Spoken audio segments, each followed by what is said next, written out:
자, 답변 많이 적어 주셨네요. 네, 아주 잘 맞히시는 것 같습니다. 자, 여러분들 참, 네, 열심히 답변 적어 주셔서 너무너무 감사드립니다. 자, 여러분들이 적어 놓은 이제 이 채팅창에요. 답변을 좀 드리도록 하겠습니다. 질문들 많이 올려주시면 고맙겠습니다. 자, 질문을 하자. 질문 시간입니다. 질문들 빨리 올려주시면 빨리 답변 드리고 빨리 마치도록 하겠습니다. 제 수업 시간이 좀 긴가요? 이게 수업 시간이라고 해서 좀 죄송한데요. 오늘도 꽤나 어려웠던 것 같습니다. 여러분들한테는. 네, 어려웠죠.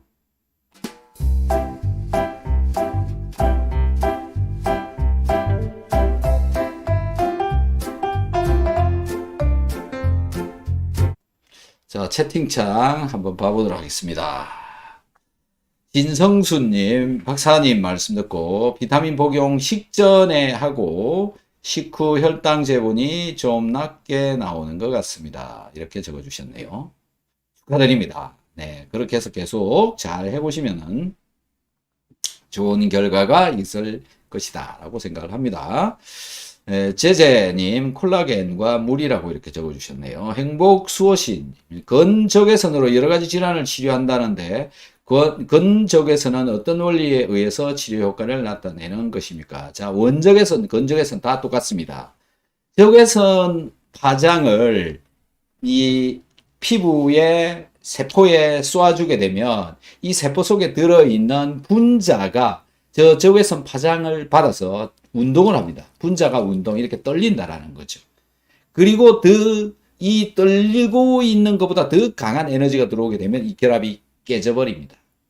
그런 원리. 건적외선도 같은 원리. 원적외선도 같은 원리. 심지어는 여러분 아마 자외선, 들어보셨죠, 그죠? 자외선을 피부에다가 계속 쏘면요, 피부가 타버립니다.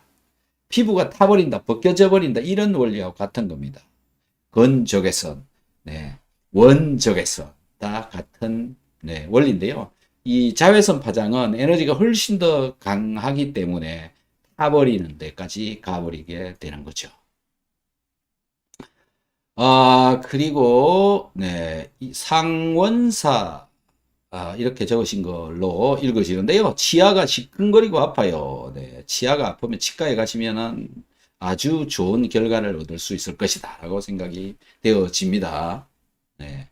한민지님 콜라겐이라고 적어주셨고요. 비움님 박사님 역류성 식도염의 방법 좀 부탁드립니다. 역류성 식도염은 위장에 생긴 염증을 해결을 보셔야 식도 문제가 저는 해결이 되어진다라고 생각을 합니다. 결국은 역류성 식도염이 일어나게 된 근본적인 원인은 뭐냐면 위장에 염증을 가지고 있어서 그렇고, 위장에 염증이 일어난 이유는 소화가 안 돼서 그렇다. 그래서 결국 소화를 잘 되게 해야 위장이 염증이 사라지게 되고, 염증이 사라져야 식도도 괜찮아진다. 이런 개념으로 저는 해석을 하고 있습니다. 그래서 결국 소화가 잘 되도록 하려면 어떻게 해야 되느냐라는 건데요. 이 위산 부족으로 소화가 안 되는 경우가 허다하게 일어나고 있으니 위산을 잘 나오게 하든가, 또는 위산을 보충시켜 주는 게 중요한데, 위산을 보충시킨다, 위산을 먹어야 된다는 얘기가 되는데 위산은 아무데도 안 팝니다. 그래서 제가 고안해낸 방법이 뭐냐면, 먹어서 위산을 만들자. 먹어서 위산을 만드는 방법은 뭐냐면 비타민C를 먹고요. 비타민C를 먹어주면 됩니다. 그런데 음식에 염분이 충분하게 들어있어야 비타민C를 먹으면 위산이 자동으로 만들어지게 되는 겁니다. 그래서 저염식을 하시면 안 되고, 음식에 염분을 잘 넣어서 드시면, 거기다가 비타민C를 먹게 되면 위산이 만들어지고 소화가 잘 되고, 소화가 잘 되니까 위에 염증이 줄어들고, 위에 염증이 줄어드니까 역류도 덜 생긴다. 그런 개념으로 한번 접근을 해보시면 도움이 될 것이다 라는 거고요. 요렇게 같이 먹을 때 키토산도 같이 먹어주게 되면 키토산이 분해되어지지 않은 단백질 또는 지방 이런 것들을 붙잡고 변으로 빼내줍니다. 그리고 위가 굉장히 편해집니다. 키토산을 먹게 되면 위가 편하다. 네, 자극이 없다. 네, 그래서 꼭 같이 먹어줄 것을 먹어주시기를 네, 권해드립니다. 상원사님, 비타민C와 소금, 칫솔, 치실 관리는 깨끗하게 합니다. 무엇을 어떻게 더 해야 할까요? 요즘은 잇몸 마사지를 시작했습니다. 질문이 이게 뭔가요? 치아가 시큰거린다. 그 질문에 관해서 지금 이 이야기를 하시고 계시는 것 같고요. 소금으로 칫솔질을 하고 있다. 그런 말씀이신 것 같고요. 시큰거리는 거는요. 그거는 소금으로 해결되지가 않습니다. 범낭질 이런 것이 까져가지고 그런 일이 벌어지기 때문에 치과에 가셔서 떼우셔야 됩니다. 그거는 뭐 해결되는 방법이 없습니다. 소금으로 해결되는 게 아니고 칫솔, 치약으로 해결될 일이 아닙니다. 치과로 가십시오. 예. 답변 원적외선 수소결합 이렇게 잘 적어 주셨습니다. 네. 자, 또 한번 봐보죠. 한민지님, 원적외선 수소결합. 네, 이렇게 적어 주셨고요. 네, 그 다음에 행복수호신님. 피부 표면에 띠싸는 통증이, 피부 표면에 통증이 여기저기에 나타나며 손으로 긁거나 만지면 증상이 사라지는데 이유가 무엇입니까? 피부 표면에 띠싸는이 뭐죠? 네. 띠싸는이라고 하는 게 뭔지 모르겠네요. 어쨌든 뭐 그냥 어떤 통증이 있다 그런 말씀이신 것 같은데 여기저기 나타난다. 통증이 나타나는데 긁거나 만지면 증상이 사라진다. 야, 이거 뭐 어떤 질문인지 참 답변 드리기가 저도 잘 모르겠습니다. 이거는. 네.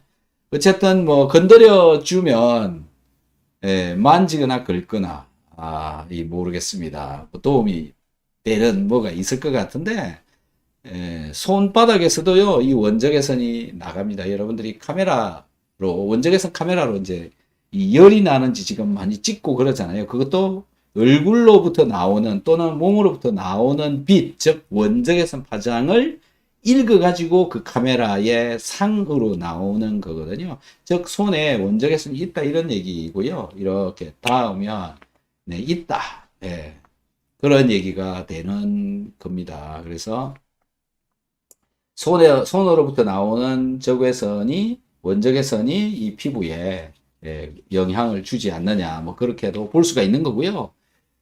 또, 긁어주는 것에 의해서 이 소통이 일어나서 또 뭐 증상이 사라진다든지, 그럴 수도 있을 것 같습니다. 네, 그런데 뭐, 이 이야기가 뭐 어떤 도움이 될지는 모르겠네요.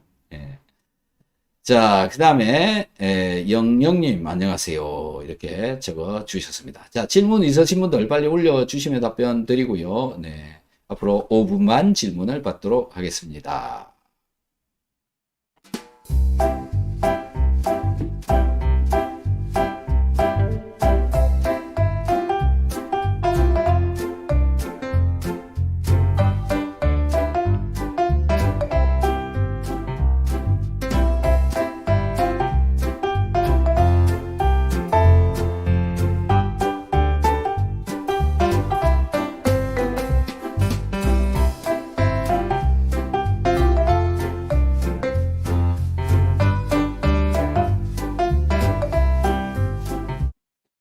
자, 또 질문. 키토산이랑 한약과 같이 먹으면 효과 없이 변으로 빼내나요? 이렇게 적어 주셨는데요. 같이 먹어버리면요. 키토산이 한약 속에 들어있는 약물들 중에서 이 지용성 또는 마이너스성 성질을 가진 분자나 그 다음에 지용성 물질 이런 것들을 붙잡습니다. 같이 먹으면 붙잡고요. 붙잡혀서 변으로 빠져나갑니다. 그래서 키토산은 식전에 드시고요.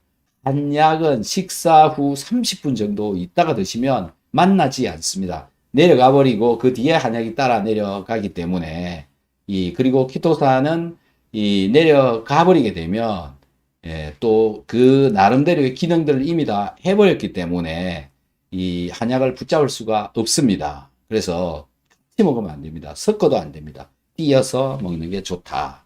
그리고 이렇다는 이야기는요, 식사를 하고 있는 음식물 중에 식이섬유질이 많이 있어도 거기에도 한약이 붙잡혀서 내려갈 수가 있는 거죠. 그래서 식사 중에 야채 채소류가 많이 들어있는 경우에는 한약을 띄어서 먹는 게 사실은 좀 더 이 흡수율을 높일 수가 있다라고 생각이 되어집니다. 네, 비움님, 아들이 치아가 잘 섞어서 치료 방법 부탁드립니다. 치아가 잘 섞어서 치료 방법. 오늘 참 질문을, 무슨 질문을 하는지 알아듣기가 어려운 질문이, 많네요. 아들이 치아가 잘 섞어서. 치아가 썩었다는 얘기인가요? 잘 썩었어. 썩었어가 아니라 썩었어. 아들이 치아가 잘 썩었어. 네, 치아가 잘 썩고 있다라는 거죠. 네, 양치 소금이라고 하는 게 있습니다. 소금으로 양치를 좀 해보세요. 그러면 굉장히 그 소금이 이 미생물을 잘 죽이기 때문에요. 소금이 이에 있는 미생물들을 잘 죽이기 때문에 치아가 썩어가는 것을 미리미리 잘 막을 수가 있습니다. 그리고 치아가요, 굉장히 단단해지는 것 같아요. 저도 소금으로 양치를 하거든요. 소금으로 아침, 점심, 저녁 세 번 다 저는 소금으로만 합니다. 근데 이렇게 한 지 저 얼마 안 됐어요. 한 1년이 안 됐네요, 아직. 근데 우리 어머니가 78세이신데 어머니가 이 소금으로 이 칫솔질을 한 게 한 50년은 되는 것 같아요. 그런데 치과에 정말 가지 않습니다. 뭐 횟수로 세도 몇 번 정도밖에 안 가셨을 정도로 이가 굉장히 좋습니다. 예.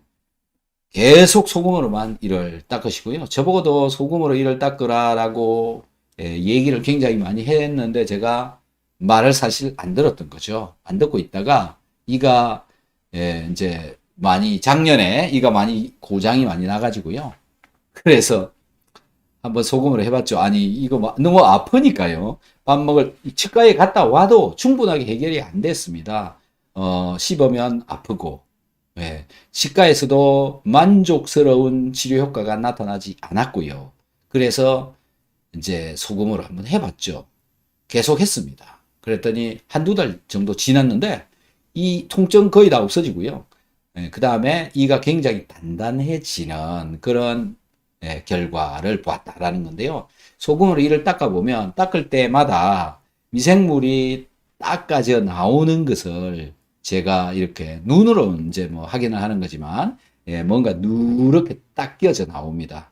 한번 제 방송을 들으시는 분들은 쏙는 셈 치고 고운 소금으로 이를 한번 닦아 보십시오. 정말 도움이 되는 거고요. 저는 이제 치약은 별로 안 쓴다. 거의 치약으로 이 닦는 경우, 소금이 없을 경우에 치약으로 이 닦고요. 그 외에는 대부분 다 소금으로 이를 닦는다. 적극 추천합니다. 소금.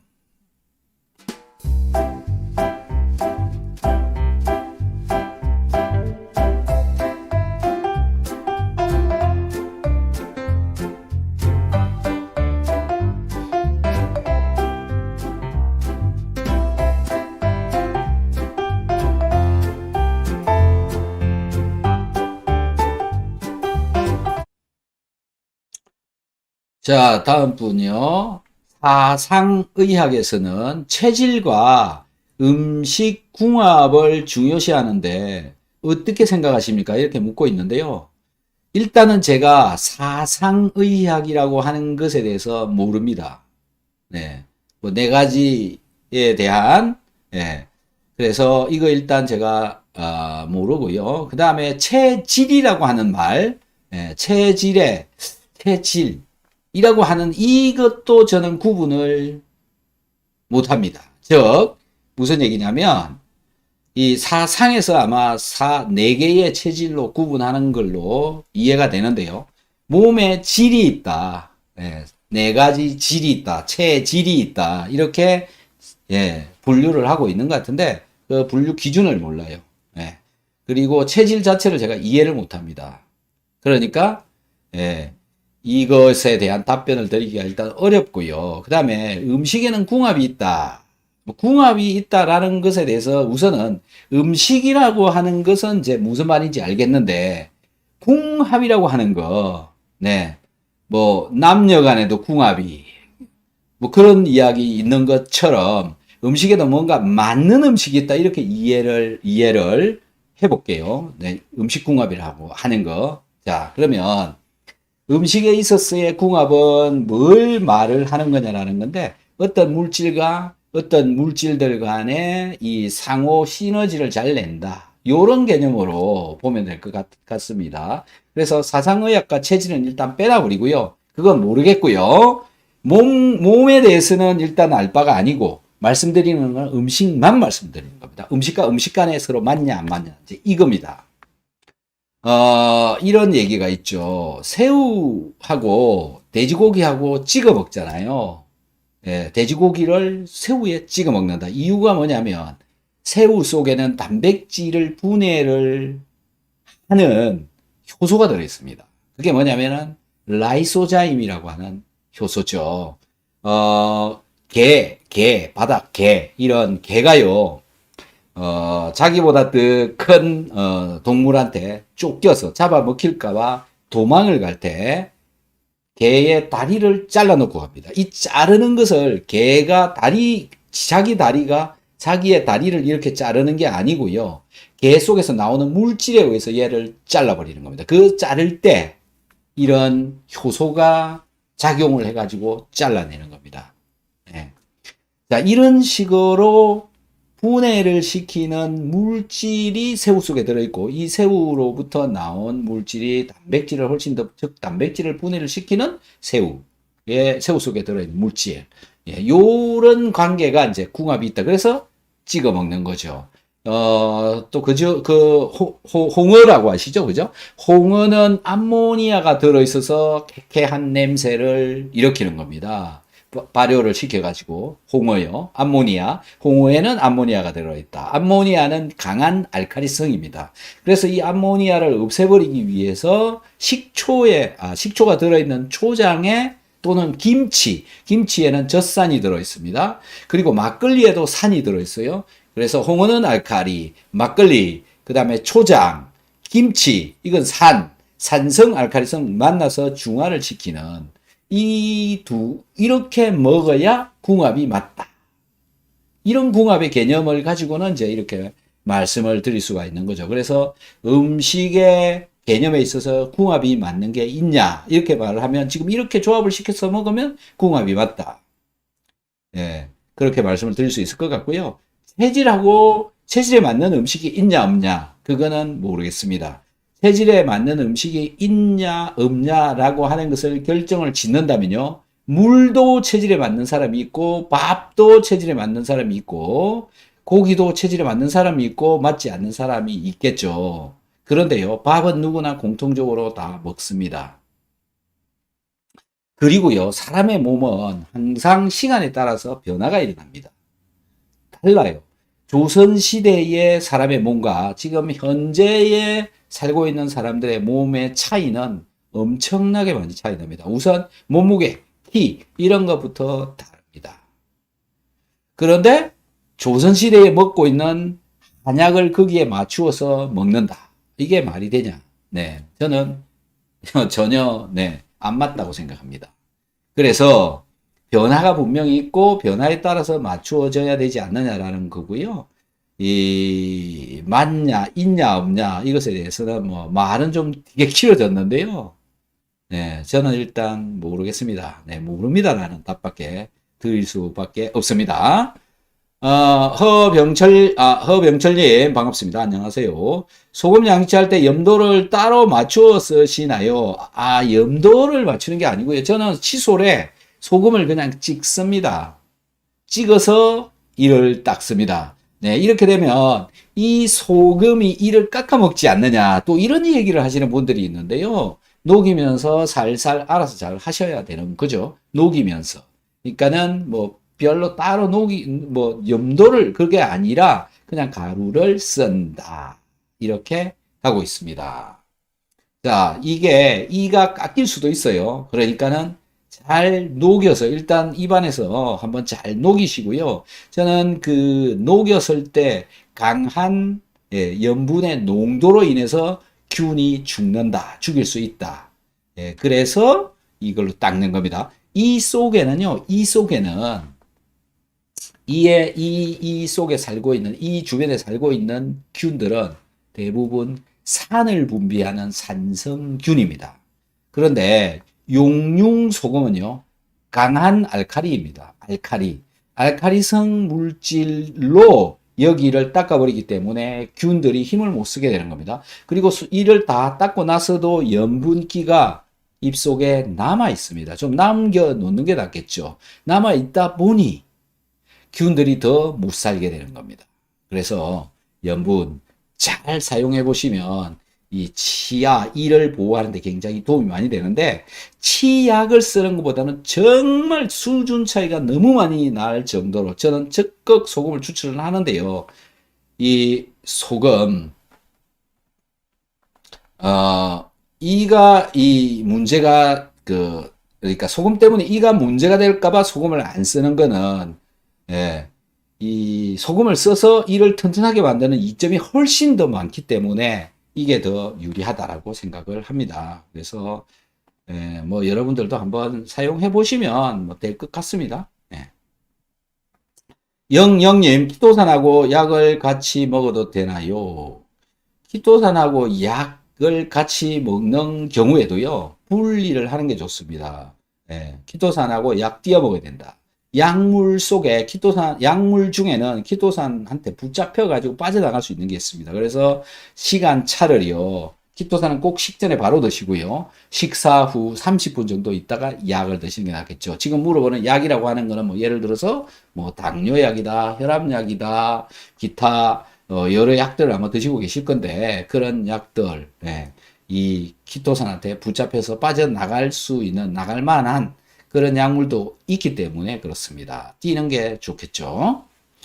행복수호씨님, 특정 음식에 알레르기를 일으키는 사람들이 있는데 이런 현상이 발생하는 이유가 무엇입니까?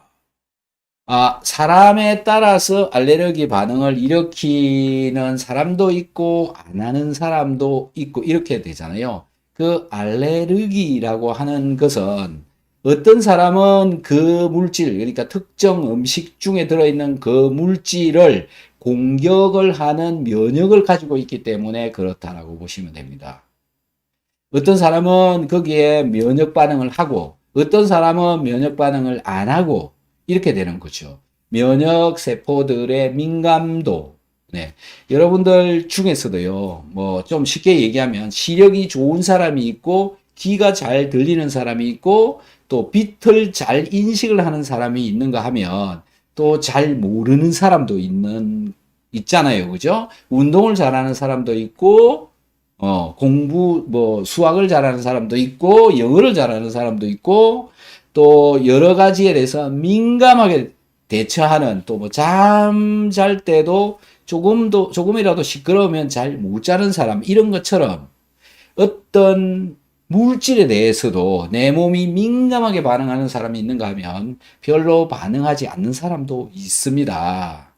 그런 거하고 같은 거라고 보시면 됩니다. 내 몸에 들어있는 면역세포들도 민감하게 반응하는 면역세포가 있는가 하면 별로 관심 없도록 되어져 있는, 즉 면역세포가 어떤 형태로 만들어져 있느냐에 따라서 어떤 물질을 만나서 공격을 하고 안 하고 이 차이라고 보시면 됩니다. 그래서 외부로부터 알레르기성 물질이 들어오더라도 알레르기 반응이 전혀 안 일어나는 사람이 있는가 하면 심한 알레르기를 일으키는 사람도 있다. 그래서 일으키는 사람들, 특정 음식물에 일으키는 사람들이 나타나는 거죠. 그래서 그러면 그거를 안 일어나게 하면은 하는 방법은 없느냐, 이제 이렇게 생각을 할 수가 있겠죠. 그 면역 세포가 고장이 나야 됩니다. 아니면 그 면역을 죽여야 됩니다. 그래서 그걸 죽이는 방법도 있고요. 죽이는 거는 뭐 항생제로 얘를 가라앉히는 거죠. 그 다음에 항히스타민제라고 하는 게 있습니다. 히스타민을 덜 생기게 하고 히스타민을 브로킹하는 그런 약. 이런 형식으로 해서 반응을 못하게 만드는 그런 약을 쓰기도 하는데요. 그런 것도 안 하고 저런 것도 안 하고 그러면 그 상태가 계속 유지될 가능성이 많고 나중에 뭐 어떤 요인에 의해서 이 면역 세포에 다른 변화가 일어났을 때는 괜찮아질 수가 있겠죠.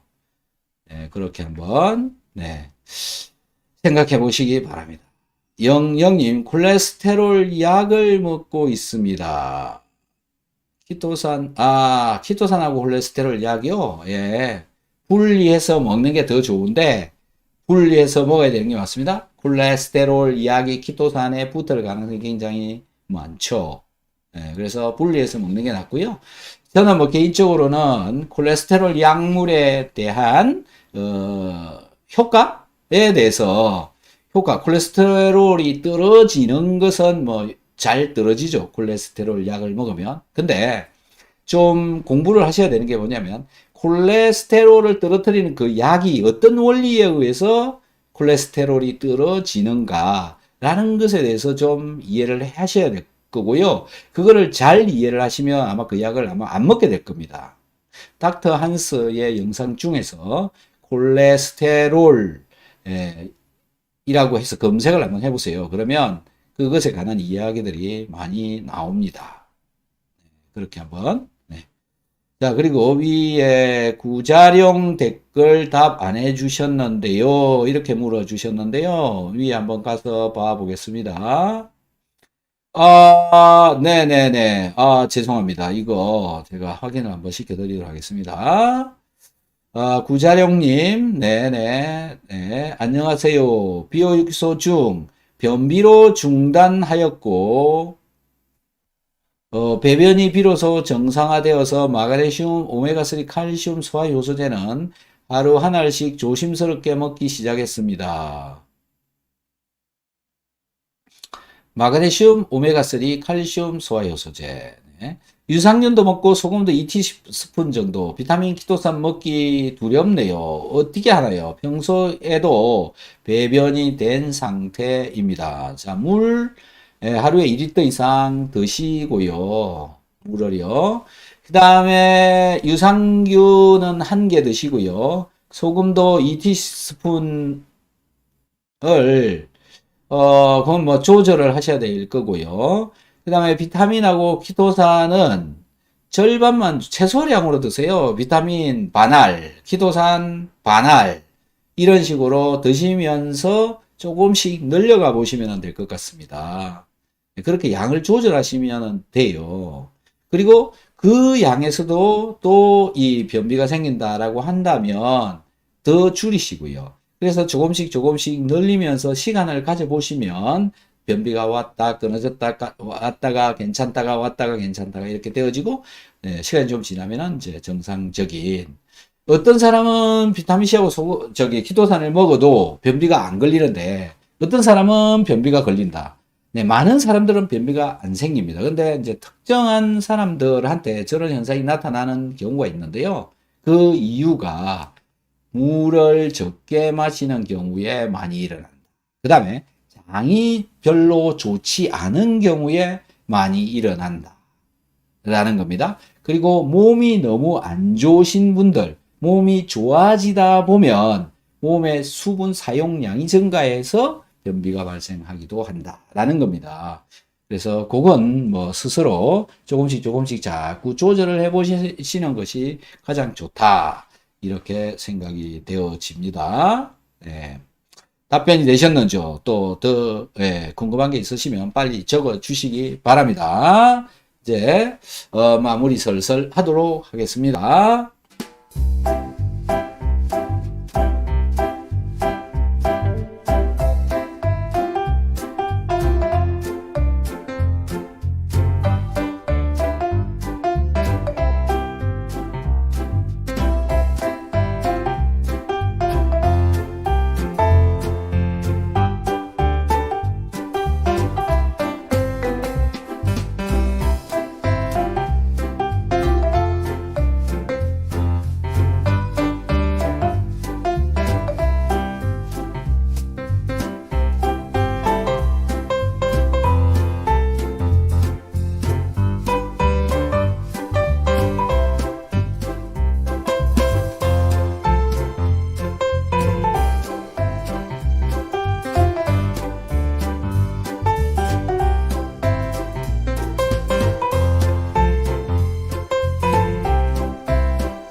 옛부터 장수의 비결은 소식이라 했습니다. 과다한 음식물로 혹사당하는 우리의 몸.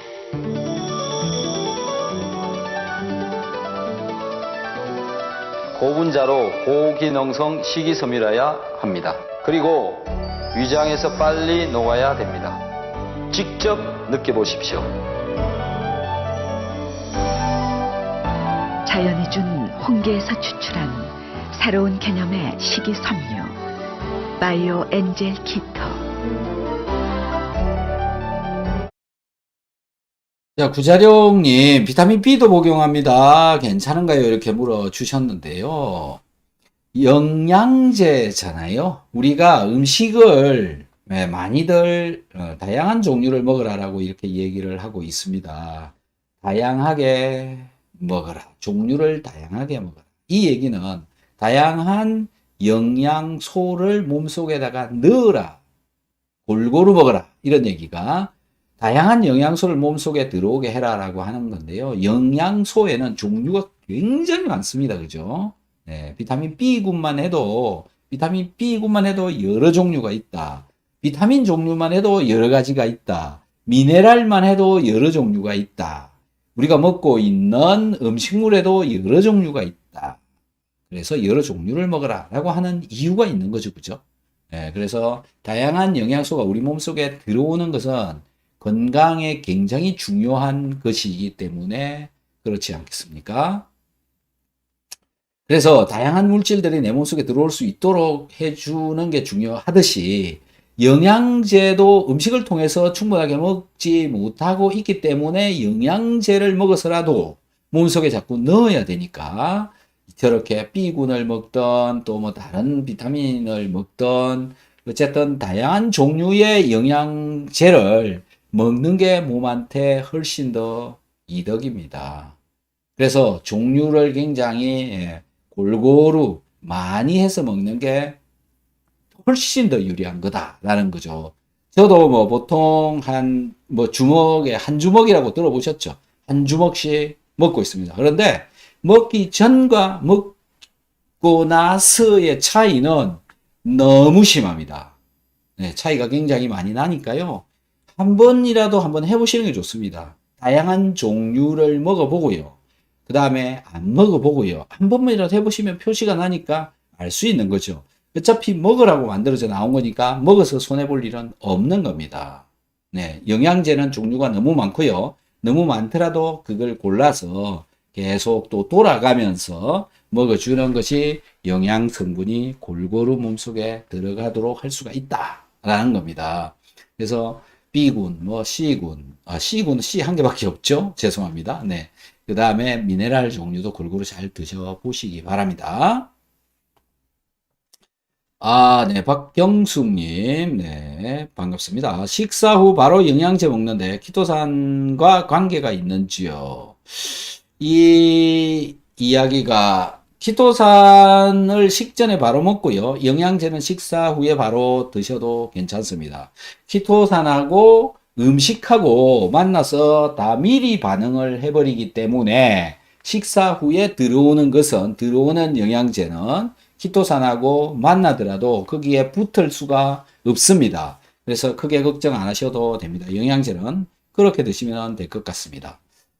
정정숙님 반갑습니다. 비타민C 가루 구매했는데 알약 못 먹는 고딩 딸에게 먹여보려는데 어떻게 먹이면 될까요? 물에 녹여서 타서요.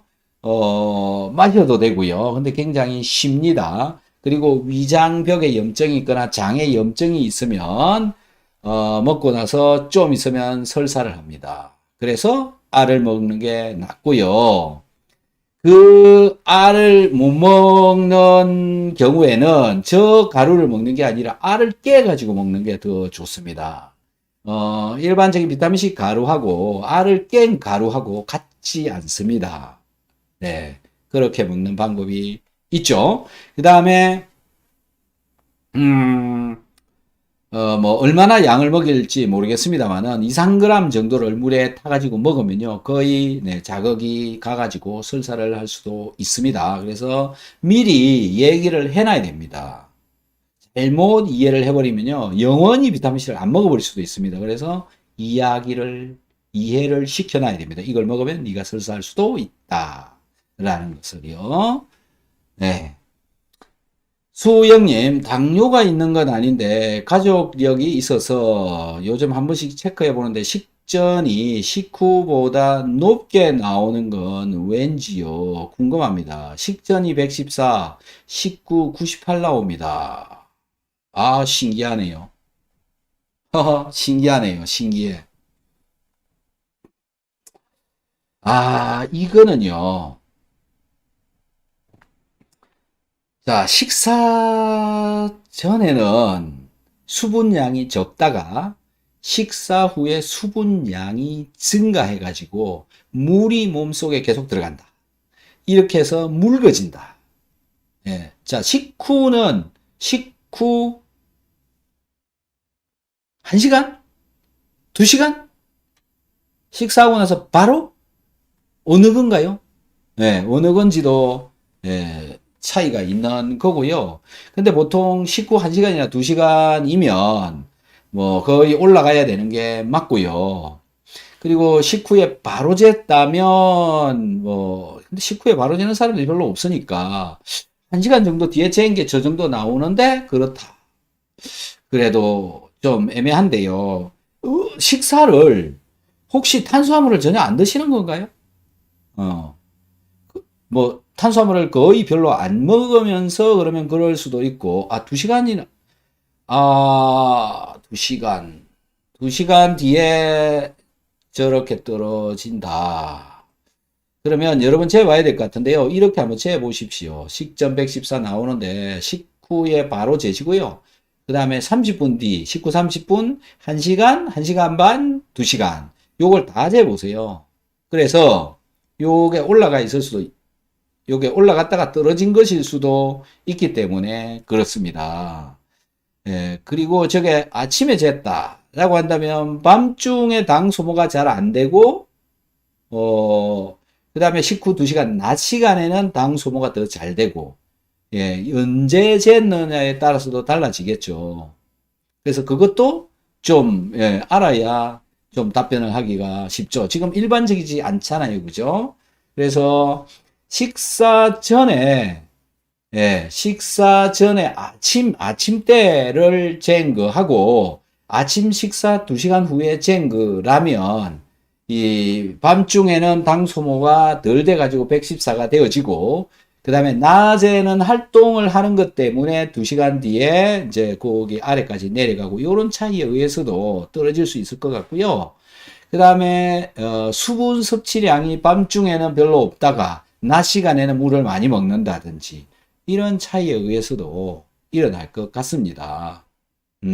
좀 더 자세한, 예, 설명이 필요할 것 같아요. 제가 이해하기로는 지금 요 정도로밖에 답변을 못 드릴 것 같습니다.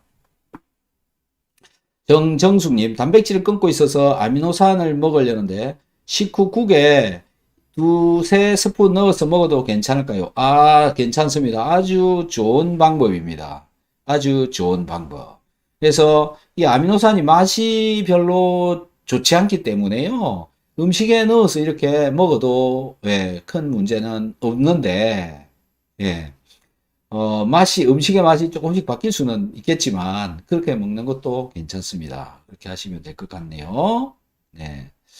네, 아침에 재 가지고 나온 데이터, 수영님, 아침에 잰 데이터 이래요. 네, 그렇다면, 이제 뭐, 밤 동안 새벽, 이렇게 시간이 오는 동안 빨리빨리 없어져야 되는데, 그게 지금 잘 안 되고 있는 것 같아요. 활동할 때는 당 소모가 잘 되지만, 활동하지 않을 때는 당 소모가 느리다. 그래서 높은 상태로 되어져 있다가, 낮 시간에는 뭐 밥을 갖다 2시간 동안 먹지는 않잖아요. 보통 뭐 30분 안에 다 먹고 나면 1시간 반 동안 움직이는 동안, 네, 이 당 소모가 좀 더 잘 되어져서 차이를 나타내지 않느냐.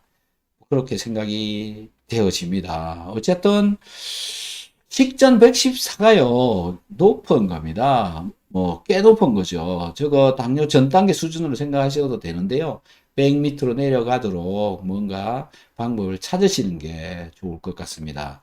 제가 당 이야기 꽤 많이 하는데요. 당분, 즉 포도당이라고 하는 것은 분자가 변해가는 과정에 이 환원당 형태로 만들어지고, 환원당 형태가 되어지면 이 당 분자 안에 알데하이드기라고 하는 게 생성이 되어지는데요. 이 알데하이드기는 CHO 이렇게 되어져 있는 건데요. 단백질의 아미노기하고 결합을 굉장히 잘합니다. 잘 붙습니다. 그래서 혈관의 벽에 당분이 붙을 수가 있고요. 그래서 일어나는 합병증이 눈의 문제, 신장의 문제, 발가락 끝에 발의 문제, 이런 것들이 나타나는 겁니다. 그래서 모세혈관을 굉장히 조심해야 되고, 당 농도가 높으면 안 된다. 그래서 지금 100보다 높잖아요. 114. 그 14라고 하는 숫자가 달라붙기 시작한다라는 거죠. 물론 100도 달라붙습니다. 예, 시간이 오래 걸리면, 시간이 지나가면 지나갈수록 당분이 자꾸 달라붙기 때문에, 예, 농도를 최대한 떨어뜨리는 게 옳다라는 거고요.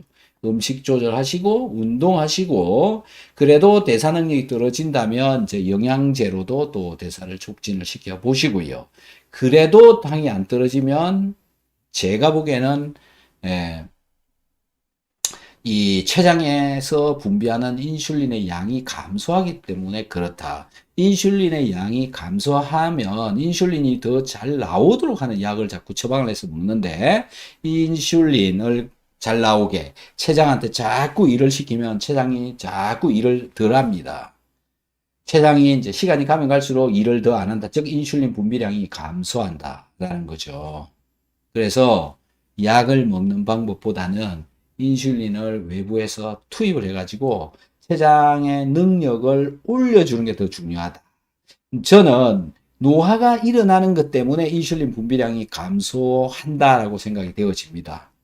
그래서 일종의 약물의 일종으로 외부에서 투입하는 인슐린을 약으로 사용한다고 보시면 됩니다. 약으로 이용을 해서 췌장이 인슐린을 더 분비 잘하도록 인슐린을 투여한다라는 거죠.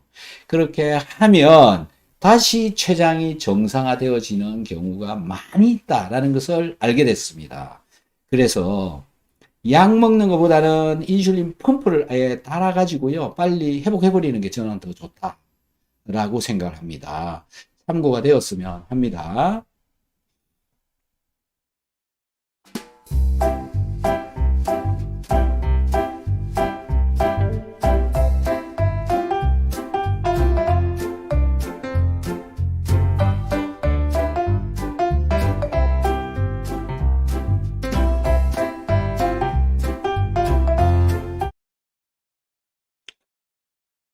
오순손님, 튀긴 돼지 껍질이 당뇨에 좋을까요? 단백질이 8g 들어있다고 써있네요. 자, 튀기다 하는 것은 기름에 튀긴다, 이런 거죠. 예, 그렇게 이해를 할게요. 기름에 튀겼으면 저 돼지 껍질 속에 기름이 들어있습니다. 들어있는 저 기름들은 중성지방 또는 잘 쓰지 못하는 또는 산화되어져 있는, 닭 튀길 때 쓰는 그런 기름의 개념, 좋지 않다고 생각합니다. 그래서 오히려 당뇨에 나쁘다, 이렇게 생각이 되어지고요. 당뇨 환자의 경우에는 단백질을 충분하게 공급하는 게 맞습니다. 그래야 인슐린을 만드는 원료가 되어지니까요. 네, 그래서 다른 단백질을 섭취를 하는 게 더 좋겠죠. 돼지 껍질은 콜라겐이기는 한데 그냥 돼지 껍질을 삶아서 먹는 게 훨씬 더 낫지, 저렇게 튀겨서 먹는 건 오히려 더 나쁘다, 이런 생각이 듭니다. 정정숙님, 키토산용에 키토산 10, 비타민 10스푼? 물 500ml 만들어서 소주잔 한 잔 식후에 마시고 배가 빵빵, 알 먹는 것보다 더 그런 것 같아요. 알 먹는 것보다 더 그런 것 같아요. 더 그렇다는, 뭐가 더 그렇다는 건지는 잘 모르겠고요. 키토산 R은 13개 정도를 넣어야 되고요. 비타민은 10g 정도 넣으면 됩니다. 스푼이 뭐 얼마나 큰지 모르겠지만은 10g이요. 그리고 물 500ml 이렇게 드시면 될 것 같고요. 아, 배가 빵빵한 게 알 먹는 것보다 더 빵빵하다 그 말씀이신 것 같은데 그럴 수 있죠. 예. 배가 빵빵해지는 이유는 몸에서 가스가 많이 발생한다. 이런 얘기로 저는 들려요. 그래서 가스가 더 많이 발생한다라는 게 맞다면 가스가 왜 많이 발생할까요? 라는 걸 생각을 하셔야 됩니다. 그 가스는 어디로부터 만들어져 나오느냐라는 건데요. 내가 섭취한 음식물이 대사가 되어진 뒤에 나오는 게 가스입니다. 자, 내가 섭취한 음식물이 대사가 되어진다, 더 잘 되어진다, 이 이야기가 되는 거잖아요. 가스가 많이 발생한다는 이야기는. 자, 그러면 가스가 발생하는 게 좋을까요? 안 발생하는 게 좋을까요? 여러분들의 판단에 맡기겠습니다. 하지만 발생되어진 가스가 안 빠져나가니까 불편한 거잖아요. 그러니까 결국은 뭐냐면 빠져나가지 않은 가스가 내 몸에 있다. 즉 가스가 왜 안 빠져나가는 몸일까? 가스를 잘 빼내지 못하는 내 몸이 문제가 있는 거죠. 그걸 고치셔야 되는 겁니다. 가스를 잘 빠져나가도록 하는 몸으로 만들어야 된다는 거죠. 그래서 가스가 잘 빠져나가도록 하려면 염분이 충분하게 있어야 된다. 소금이 부족한 분들이 가스가 주로 많이 쌓입니다. 그래서 결국 염분이 부족한 몸이다라고 하는 그게 증명이 되어지는 거죠. 그렇다고 해서 또 염분을 막 많이 먹어버리면 또 곤란합니다. 왜 그러냐면 혈압이 올라갈 수도 있기 때문에 그렇습니다. 혈압이 올라가는 사람도 있고요. 염분을 좀 많이 먹었을 때 혈압이 올라가지 않는 사람도 있고 붙는 사람도 있고 붙지 않는 사람도 있고 다양합니다. 그렇지만 그건 양을 조절을 하는 것을 통해서 잘 좀 이렇게 괜찮아질 때까지 적절하게 먹는 게 좋죠. 그래서 균형이 잡힌 밸런스 있게 먹는 게 굉장히 중요합니다. 뭐든 과하면 손해고요. 없어도 안 됩니다. 그래서 잘 맞추어서 드시기 바랍니다. 결국은 이제 정정숙님은 키토산을 액체로 먹는 것이 훨씬 더 몸에 도움이 되어진 것이다. 이렇게 되어지는 거죠. 진성수님, 간헐적 단식으로 2끼 식사하는데 박사님 강의 듣고 비타민 복용하고 있습니다. 세 알, 두 알, 2번 먹고 있는데 잘 하고 있는 건가요? 또 식후 혈당이 좀 낮아지는 것 같은데 맞나요? 네, 맞습니다. 그리고 2번 먹는 것보다는 3번 먹는 것도 좋습니다. 비타민은 3번 먹는 게 훨씬 더 좋고요. 더 먹을 수 있으면 더 먹는 것도 괜찮습니다. 그리고 빈속에 먹을 수 있냐? 이렇게 질문을 하시는 분들이 많는데 원래는 비타민은 빈속에 먹어도 꽉 찬 속에 먹어도 언제 먹어도 아무렇지도 않습니다. 빈속에 먹었을 때 무슨 문제가 일어난다면 그 위장이 문제가 있는 겁니다. 위장이 잘못되어 있는 겁니다. 위장에 염증을 가지고 있으면 비타민C가 속을 쓰리게 할 수 있습니다. 하지만 비타민C를 먹음으로 해서 속이 쓰리다. 그것 때문에 비타민C를 안 먹는 것보다 비타민C를 먹고 속이 쓰리더라도 조금씩 양을 잘 조절해서 먹으면 그 속쓰림이 사라진다. 즉, 이 위벽의 염증이 사라진다라는 거고요. 위벽 염증을 없애는 방법, 가장 좋은 방법이 비타민C를 먹는 방법이다. 라고 저는 생각이 되어집니다. 비타민C 잘 챙겨 드셔보시기 바랍니다. 오순손님 반갑습니다. 감사합니다. 월마트에서 팔고 있어요. 미국에 살고 있는 교포입니다. 도움 많이 되었습니다. 월마트에서 뭘 팔고 있다는 거죠? 아, 튀긴 돼지 껍질. 그거 드시지 마세요. 절대 드시지 마세요. 별로. 차라리 그냥 돼지 껍질을 삶아서 드시는데, 그거를 드실 때마다 소화효소제를 같이 먹어버리든가, 그거를 믹서 같은 데다가 갈아가지고 드시거나, 그 다음에 그 돼지 껍질을요, 냉동실에 넣었다 뺐다 한 10번 정도 해가지고 먹으면 훨씬 더 유리합니다. 예, 훨씬 더 좋습니다. 네, 그렇게 한번 해보세요. 예, 몸무게 47kg고 빈속에 먹어도 돼요? 네, 이렇게 또 깜짝 놀라시는 분이 있네요. 네, 빈속에 먹어도 원래는 빈속에 먹어도 아무렇지도 않고요. 빈속에 먹어도 되는 게 비타민 C입니다. 네, 모두 다 지금 비타민 C를 빈속에 먹으면 안 된다라고 이해를 하고 있는 이 오해, 네, 잘못되어져 있는 거죠. 원래는 빈속에 먹어도 괜찮습니다. 여러분, 식초 빈속에 먹으면 괜찮은 사람이 있고 안 괜찮은 사람이 있고 그렇잖아요. 근데 식초보다 비타민C가 훨씬 더 안전합니다. 그래서요. 어쨌든 비타민C를 먹고 속이 쓰리다라고 한다면 이 위장벽에 염증이 있는 거다. 그래서 비타민C는요, 내 위장에 염증이 있는지 없는지 진단을 하는데도 쓸 수가 있습니다. 한번 잘 해보시고요. 그게 두려우시면 빈속에 먹을 때는 반알만 먹어보시고요. 별 문제가 없으면 한 알, 또 별 문제가 없으면 두 알. 그렇게 해서 나중 되면 아무 때나 먹어도 되는, 그러면 튼튼한 위장을 가지고 있다, 이렇게 보시면 되고요.